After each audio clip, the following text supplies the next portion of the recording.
This is a test of the National Weather Service NOAA Weather Radio Warning Alarm System. This test is conducted every Wednesday between 11 a.m. and noon local time, unless there is severe weather in the area, in which case the test is postponed until Thursday. Again, this is only a test. There is no severe weather in the area at this time.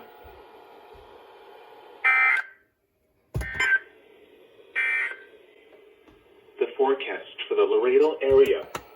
Tropical weather outlook. The current time is 11:02 a.m. Central Daylight Time.